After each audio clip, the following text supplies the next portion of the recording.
हुकूमत और IMF के दरमियान अगली किस्त के लिए मुज़ाकरात जारी हैं और IMF ने हुकूमत पर जोर दिया है कि वो रेवेन्यू बढ़ाए और अपने अखराजात कम करे। नुमाइंदा जियो न्यूज़ अशरफ मलखम की खबर के मुताबिक अगले माली साल के अहदाफ पर मुशावरत हो रही है।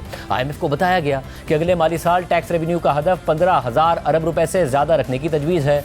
बैरूनी माली ज़रूरियात के लिए 20 अरब डॉलर से ज़्यादा दरकार होंगे। अगले माली साल मुआशी नमू बढ़कर 4% से ज़्यादा रहने और महंगाई की शरह सिंगल डिजिट तक महदूद रहने की तवक्को है। खबर के मुताबिक पाकिस्तान ने राइट साइजिंग इकदामात के तहत सरकारी खजाने पर मजीद बोझ कम करने की यकीन दहानी कराई है और IMF को बताया है कि मुख्तलिफ महकमों में मुलाजमीन को रज़ाकाराना तौर पर रिटायरमेंट की पेशकश की जाएगी। शहबाज राना की खबर के मुताबिक हुकूमत ने IMF को अपना प्लान बता दिया है कि वो मुलाजमीन को गोल्डन हैंडशेक देकर रिटायर करेगी। खबर के मुताबिक रेवेन्यू टारगेट हासिल न करने पर IMF के तहफ़्फ़ुज़ात हैं और IMF ने इस पर भी सवाल उठाया है कि जो महकमे सूबों के हवाले कर दिए गए हैं वफाक में उनकी वजारतें रखने की क्या मंतक है। ज़राए ने बताया है कि कैबिनेट डिवीजन ने IMF को बताया कि गवर्नमेंट का साइज कम करने के लिए एक्शन लिए जाएंगे और बताया गया कि हुकूमत सिविल सर्वेंट्स एक्ट 1973 में तरमीम करने की प्लानिंग कर रही है, क्योंकि इस कानून के तहत किसी भी सरकारी मुलाजिम को फारिग नहीं किया जा सकता और उसकी मुलाजमत को कानूनी तहफ़्फ़ुज़ हासिल है। ज़राए के मुताबिक IMF ने सवाल उठाया कि वजारत तालीम और वजारत सेहत जैसे महकमे जब आइन के तहत सूबों के हवाले कर दिए गए हैं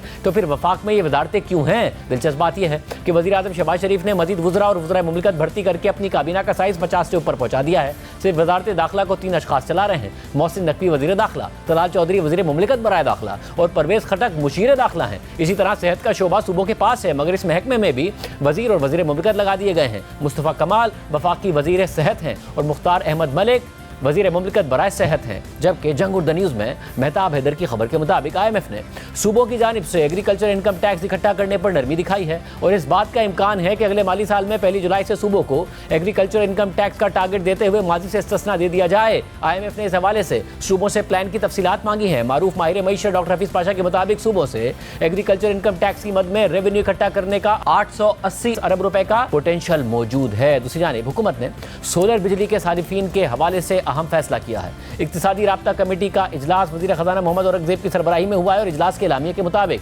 सोलर सारिफीन से सप्लाई होने वाली बिजली की कीमत 10 रुपये फी यूनिट मुकर्रर की गई है। सोलर सारिफीन से बिजली 10 रुपये फी यूनिट खरीदने का फैसला मार्केट हालात के मुताबिक किया गया है। इस फैसले का इतलाक नए सोलर पैनल लगाने वालों पर होगा। पहले से सोलर पैनल इस्तेमाल करने वाले सारिफीन पर इस फैसले का इतलाक नहीं होगा। नए सोलर पैनल लगाने वाले सारिफीन से बिजली 10 रुपये फी यूनिट के रेट पर खरीदी जाएगी। दिसंबर 2024 में सोलर सारिफीन की तादाद 2,83,000 हो गई, जो कि अक्टूबर में 2,26,440 थी। कमेटी को बताया गया कि दिसंबर 2024 में सोलर से पैदा की गई बिजली 4,321 मेगावाट हो गई, जो 2021 में 321 मेगावाट थी। एलामे के मुताबिक सोलर बिजली की वजह से ग्रिड की बिजली इस्तेमाल करने वालों के लिए बिजली सस्ती करने की कोशिशों को नुकसान पहुंचा है। सोलर पैनल इस्तेमाल करने वाले सार्फिन में से 80% का ताल्लुक 9 बड़े शहरों से है।